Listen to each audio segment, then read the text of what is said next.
السلام عليكم ورحمة الله حبايبي الغاليين، عاملين ايه؟ يا رب تكونوا بخير.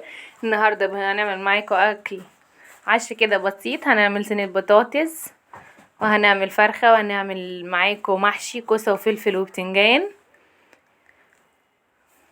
وهعمل لكم كمان ملوخية خضراء وهقول لكم ازاي تتخزن من السنة للسنة وتفضل خضراء زي ما هي. دي كل اكلتنا النهاردة، هنعملها بطريقة بسيطة وسهلة وهقول لكم هنعمل ايه كمان. واقول لكم سر تخزين الملوخيه.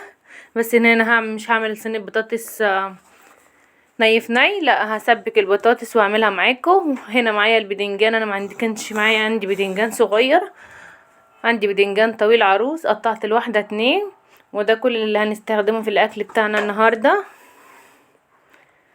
ان شاء الله الطريقه هتبقى سهله وبسيطه وهتعجبكم. هنا اول حاجه احط الفرخه تتسلق، وتعالى بعد كده اقول لكم هنعمل ايه. هنا انا جبت معايا 9 على النار. انا هنا هعمل طشه للفرخه، بحب اطشلها طشه توم.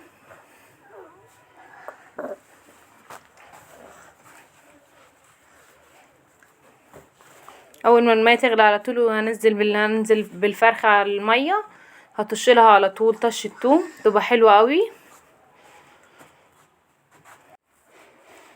هقلب كده معايا التوم اول ما ياخد لون على طول.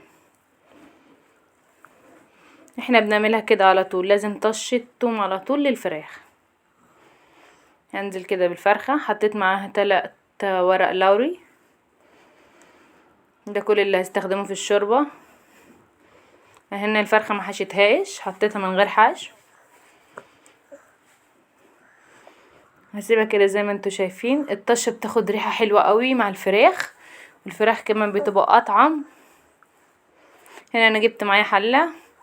اول حاجه هعمل البصل بتاعه البطاطس. انا قلت لكم هنا انا مش هعمل صينيه بطاطس ني في ني، عشان مش هعمل معاها فراخ، لا الفراخ وحديها. هنا نزلت بالبصل، هقلبه تقليبه واكمل باقي البصل اللي معايا.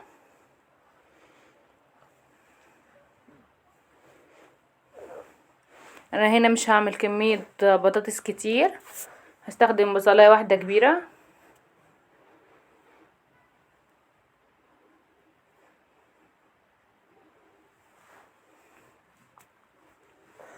انا هعمله هنا مسبك، دي طعم، والني في ني طعم تاني خالص.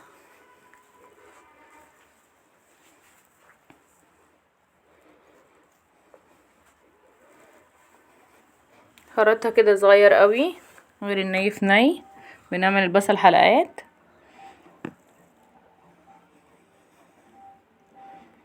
هرش كده معلقه ملح على البصل وهسيبه يصفر معايا وياخد لون كده. بعد ما تصفر معايا البصل واخد لون،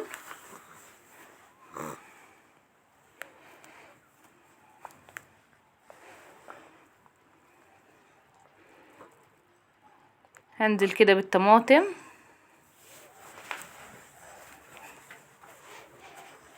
هنا مستخدمه نص شوب طماطم بس.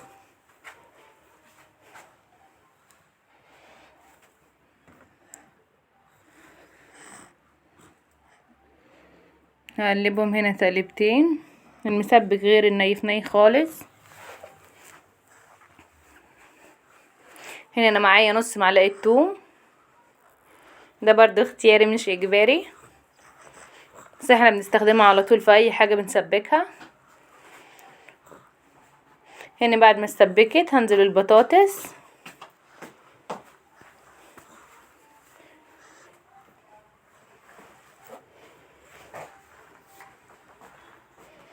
هقلبهم كده تقلبتين، وحطيت كمان نص معلقه سكر عشان تاخد لي الحدقه بتاعه الصلصه.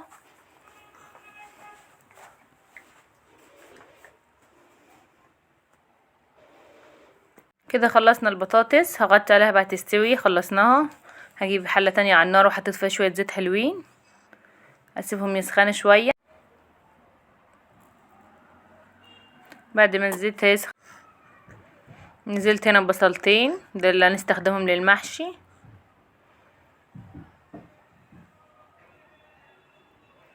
هقلبهم كده كويس. هنزل بمعلقة ملح. هقلبهم كده لحد ما ياخدوا لون.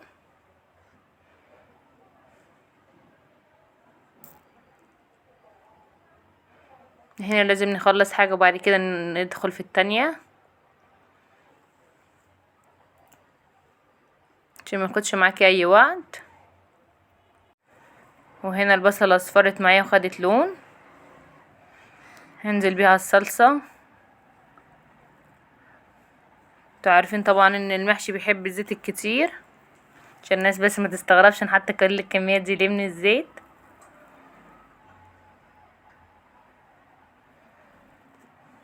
وهنا برضو مستخدمة نص شوب طماطم.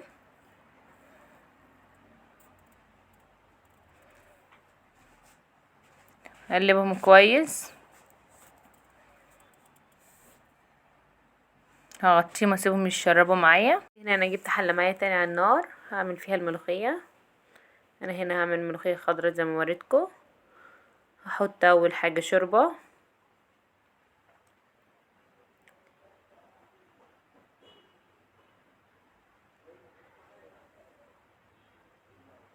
هستخدم شوربه الفراخ، مش هستخدم فيها مرق ولا اي حاجه خالص. هنا حطيت 4 كوبشه من الشوربه تغلي، وهنزل على طول فيها الملوخيه الخضراء بعد ما فكت. انا هنا الملوخيه مخزناها. قلت لكم امبارح في الفيديو بتاع القرنبيط اللي امبارح انا مخزنه حاجات كتير قوي.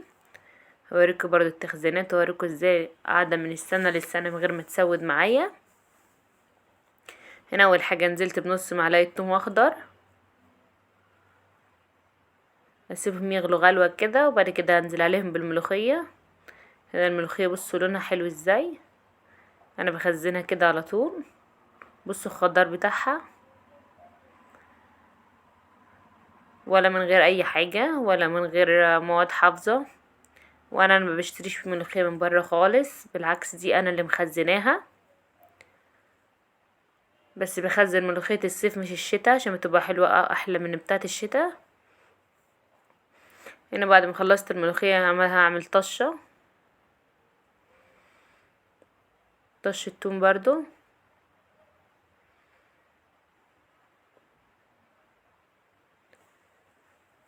هقلب كده التوم لحد ما ياخد لون معايا. على فكرة الملوخية برضو المتخزنة مش بتسقط معايا خالص، للناس بس اللي بتقلق بتقول الملوخية تسقط معاكي ولا اي حاجة. بصوا اوريها لكم ان الطشة تصفر. بصوا خضرة ازاي. قسما بالله لو قعدت سنة كاملة في الفريزر ما بتسودش معايا ولا اي حاجة خالص، وبالعكس بتطلع احلى من الجاهزة بكتير قوي.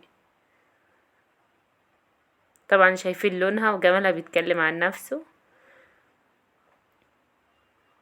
وتاكلي كمان احلى ملوخية خضرة اللي متخزنة قوي ومسكرة قوي بتاعت الصيف غير الشتاء.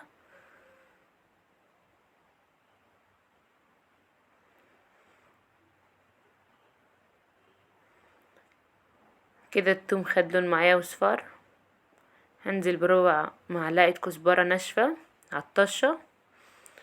بس هقلبهم تقليبة على طول. انا مش هحط على طول مع التوم الاخضر، لا بعد ما خلاص قبل ما اقلب على الملوخية الطشة بتاعت الملوخية نزلت على طول بربع معلقة الكزبرة الناشفة.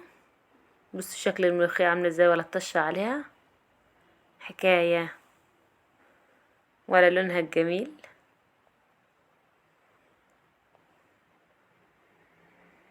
والله العظيم احلى من الجاهزة بكتير، واحلى كمان واحلى من المتخزن اللي بنشتري جاهز من السوبر ماركت. انا بشتريش خالص اي حاجة متخزنة من السوبر ماركت.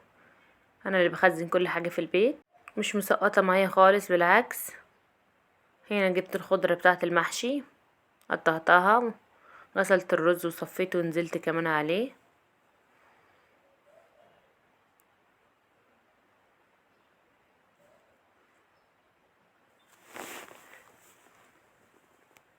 انا هنا قلت اوريكم هعمل محشي بدل ما هعمل رز جنب البطاطس، عشان انا امبارح كنت عامله رز في الاكل فعندي برضو رز باقي. ونزلت كمان بالصلصه كلها. سبت بس معلقتين بس من الصلصه عشان ازيد بيهم المحشي في الاخر.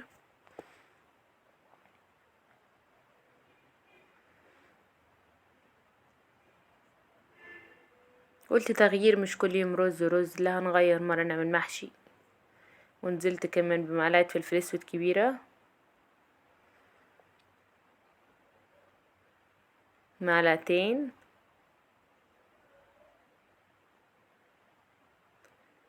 ومعلقتين كمون،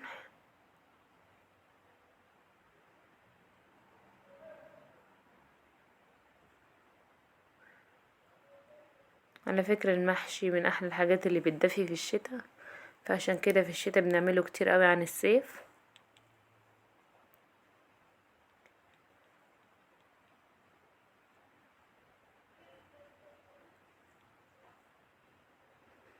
وعندي كمان هنا فلفل اخضر حامي، انا بحبه حامي شوية، والمحشي كده يكون حراق اكتر. فانا هنا عندي قرنين من الفلفل، هقطعهم صغير قوي على المحشي، هيدوا معاكي طعم وريحة احلى باكتر بكتير، مش هياخدوا معاكي اي وقت. انا هنا ما بحبش بصراحة افرمهم، لا بحبهم كده كده صغيرة، بيبقى احلى كتير واطعم. هو المحشي اصلا ما بيبقاش حراق شويه، ما بيبقاش طعمه حلو خالص. لازم حاجه بسيطه، الناس اللي متحبوش حراق قوي لازم تبقى حاجه بسيطه كويس، على حسب برضو انتي بتحبي ايه وبتستحملي تاكلي ايه، وبرضو حريه شخصيه، وفي ناس ما بتحبش خالص الفلفل، دي حاجه ترجع لكل واحد. هنا هقلبه كويس،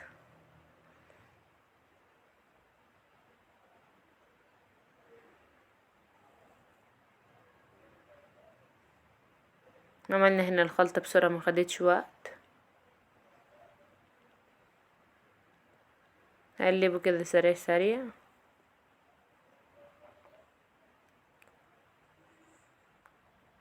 وهنا انا جبت معايا الحله، حطيت فيها الزيت وحطيت فيها العيدان بتاعه الخضره، قلتلكوا بتدي ريحه وطعم حلو قوي.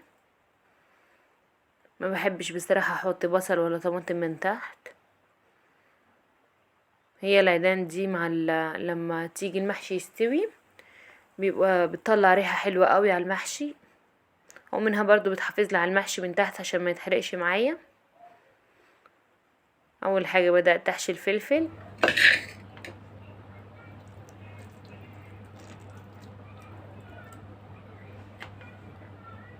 قلت احشي معاكم كام واحده وبعدين اكمل انا كل المحشي. هنا طبعا مش هنحشي المحشي كله عشان المحشي بيزيد معانا، لا بنسيب مساحه من فوق في الفلفل زي ما انتوا شايفين كده، عشان لما بيجي يزيد معايا بيطلع الرز كله من بره. كده خلصت شكل المحشي كله بعد ما حشيته.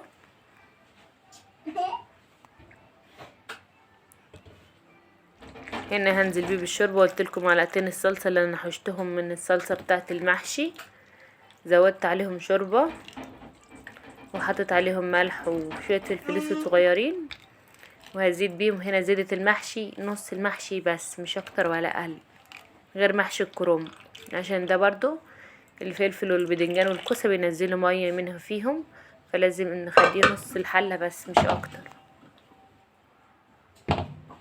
زي ما انتوا شايفين كده احنا هناخد نصها بس، مش هنغطي خالص،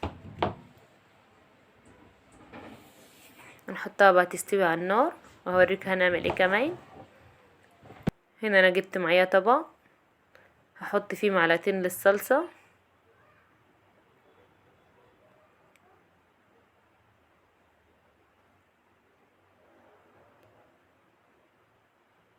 انا هنا مش هحمر الفرخه، لا هعملها بصلصه، هدخلها تحت الشوايه كمان تاخد لون. وهنا معايا معلقتين من الكاتشب،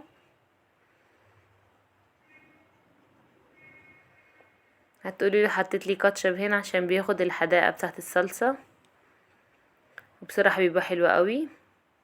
هنا معايا البهارات دي حلوه جدا اسمها شيفي، هنا دي بهارات شاوي، انا مبحطش اي حاجة غير معلقتين منها على اي فراخ. لما ادهنها بالصلصة بس كده، اقلبه كويس قوي. ده كل اللي هستخدمه، ولا احط بصل ولا احط اي حاجة كمان. على فكرة البهارات دي حلوة قوي، منها بهارات شاوي وفي منها برضو كذا انواع تانية، في منها كفتة وفي منها فراخ وفي منها حاجات كتير قوي. دي نازلة جديد في السوبر ماركت، حلوة قوي، احلى من الاكياس كمان. ما هي نفس الشركة بتاعت الاكياس، بس العلب بتبقى احسن واوفر بكتير. هنا انا جبت الفرخة بعد ما استوت معايا، هدهنها بالصلصة كويس قوي. هتديكي طعم المشوي بالظبط، وتبقى كمان حلوة قوي وطعمها كمان احلى.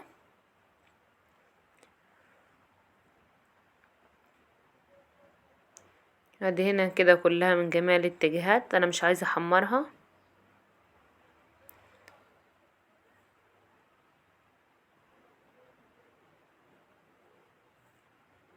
عشان بيبقى طعمها احلى. بصوا كده بعد ما خلصتها بالصلصة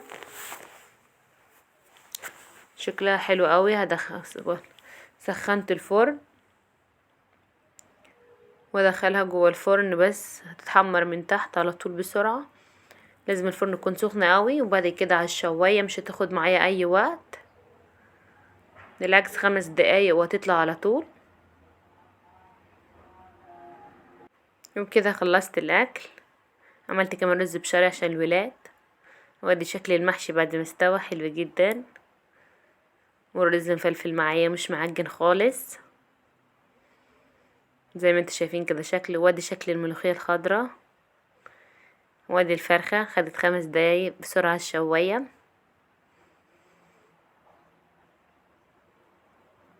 ده كل الاكل النهاردة، يا رب الاكل يكون عجبكم. عملنا اكل على قد الايد. هو ده عشان بتاع النهاردة، وعملنا الاحلى المحشي طبعا شايفينه. ولا الملوخية حلو قوي. وهنا بطاطس، عملنا البطاطس المسبكة برضو حلو قوي، طعمها مختلف خالص عن الني في ني. لو وصلت لحد هنا يا رب الفيديو يكون عجبكم. ما تنسوش تشتركوا في القناة، فعلى زر الجرس عشان يوصلكوا كل جديد. وان شاء الله استنوني في فيديوهات تانية جديدة.